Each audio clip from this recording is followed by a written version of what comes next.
So this is the week of Halloween, and last weekend my friend and I decided to go see the new Frankenstein movie. It was actually really good, and I very much enjoyed it. It was a little long, but worth it for me.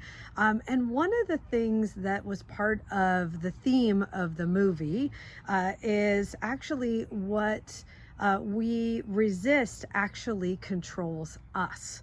And it is a really interesting concept. It's also pervasive in Moby Dick and lots of other movies that have been out there, of like this one thing that we think is like, oh, that's never going to happen to me, or I don't want that to happen, or we get so committed to something that we don't want that it ends up controlling us, and it gets in the way of our dreams and our hopes, and it gets scary.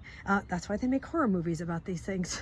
And actually the Frankenstein movie wasn't a horror movie. There was some definite carnage, but it was just interesting from a human experience piece, and how much of us are building our own monster, and how much of us can look around ourselves and say, oh, congratulations, Dr. Frankenstein, you have created the monster.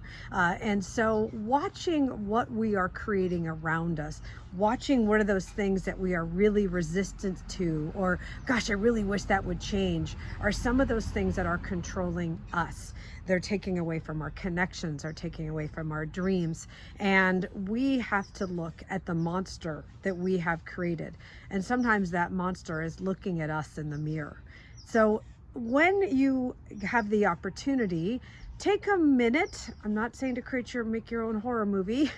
I am saying to say, what are those monsters in your life that maybe you have created? I know I have them in mind. After seeing the movie, I said, okay, what are some of these monsters that I am avoiding or committed to in a negative way, that I could free up space, and I could release, and I could surrender, and I can create different kind of monsters, as it were, that actually provide support for achieving my goals, deepening my connections, and creating an amazing community.